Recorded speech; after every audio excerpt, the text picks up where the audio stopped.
আমি নিশ্চিতভাবে বিশ্বাস করি নির্বাচনের আগে অবশ্যই বিচার হবে। আমার মনে হয় না বাংলাদেশের জীবনে কোনোদিন এত মহাকাব্যিক কোনো ঘটনা ঘটেছে। এত বড় যে জুলাই, সেটা কোনোদিনও সেটা বিস্তৃত হবে না, এটা আমার দৃঢ় বিশ্বাস।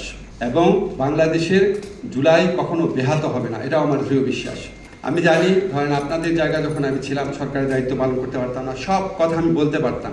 আমরা সব কথা বলতে পারি না, কিন্তু আপনাদেরকে একটা জিনিস বলি, আমাদের আসলে খুব বেশি হতাশ হওয়ার কারণ নাই। আমি আপনাদেরকে বলি, আমরা যখন সরকারের দায়িত্ব নিয়েছিলাম, আমাদের চিন্তা ছিল বিচারের কথা, সংস্কারের কথা, আমাদের জুলাইয়ের ভাইদের পুনর্বাসনের কথা, আর তারপর সুষ্ঠু নির্বাচনের কথা। আজকে আমি জানি আপনাদের বিচার নিয়ে অনেক প্রশ্ন আছে, আপনাদেরকে আমি নিশ্চিত করি বিচার পূর্ণ গতিতে চলছে, বিচার পূর্ণ মাত্রায় দৃশ্যমান আছে। RICL TMX, যুগের পর যুগ স্থাপনা থাকে মজবুত। আপনারা সবাই টেলিভিশন ফুটেজে দেখতে পাচ্ছেন।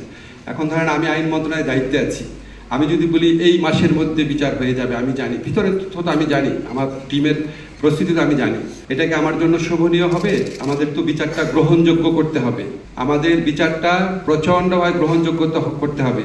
শেখ হাসিনার ফ্যাসিস্ট যে দল, সেই দলের লোকজন হাজার হাজার কোটি টাকা নিয়ে বসে আছে। এই বিচারের প্রতিটা জিনিস পুঙ্খানুপুঙ্খভাবে তারা তদন্ত করে তারা বিশ্ববাসীকে বিভ্রান্ত করার চেষ্টা করবে, বাংলাদেশের মানুষকে বিভ্রান্ত করার চেষ্টা করবে। ফলে আমরা সর্বোচ্চ মানের শ্রেষ্ঠ একটা বিচার করতে চাচ্ছি, এবং আপনারা নিশ্চিত থাকেন, আপনাদের হতাশ হওয়ার কোনো কারণ নাই। আজকে আমাদের শহীদ পরিবার যেটা বলেছে, আমি নিশ্চিতভাবে বিশ্বাস করি নির্বাচনের আগে অবশ্যই বিচার হবে।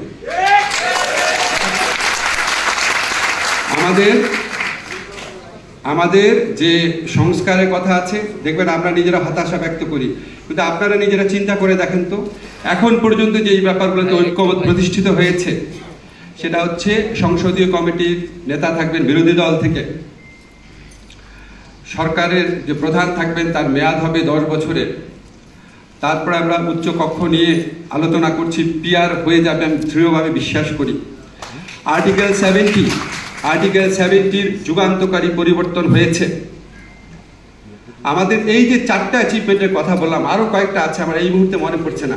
আপনি চিন্তা করেন তো, গত 54-55 বছরের ইতিহাসে কত সংস্কার ভাবনা হয়েছে, কত দল কতভাবে বসেছে, কত বিদেশিরা বসেছে, কত প্রজেক্ট হয়েছে। কোনোদিন এই 4টা ক্ষেত্রে অ্যাচিভমেন্ট হয়েছে?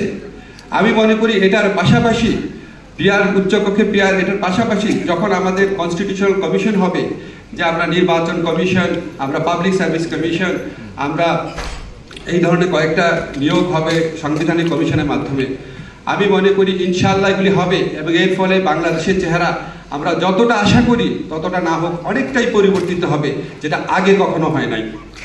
আমাদের অনেকের হতাশা আছে, আমাদের যারা শহীদ পরিবার আছে, যারা আহত আছে, ওনাদের পুনর্বাসন নিয়ে। এটা একটা আমার কাছে মাঝে মনে হয় ওনাদের পুনর্বাসন শব্দটাও বোধহয় অ্যাপ্রোপ্রিয়েট না। যেই স্যাক্রিফাইস ওনারা করেছে, কোটি কোটি টাকার অনুদান, 10-12 জনকে চাকরি দিয়েও কোনোদিন আমরা তাদের ঋণ শোধ করতে পারবো না।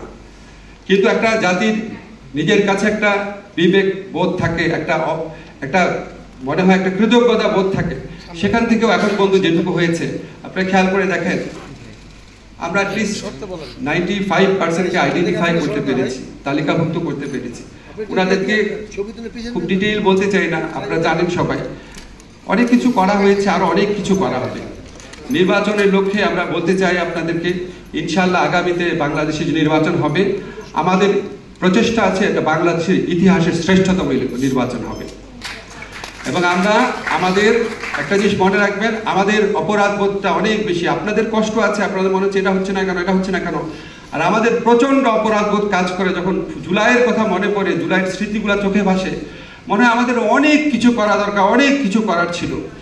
এই যে তাগিদ, এই তাগিদ কখনোই ম্রিয়মান হবে না। এই প্রতিজ্ঞা আপনাদের কাছে করে গেলাম। আমাদের সর্বোচ্চ একটা মানুষের পক্ষে তার যোগ্যতার 100% যেটা প্রয়োগ করার কথা, আমরা 100% প্রয়োগ করি, চেষ্টা করছি। যদি সম্ভব হয় 120% চেষ্টা করব।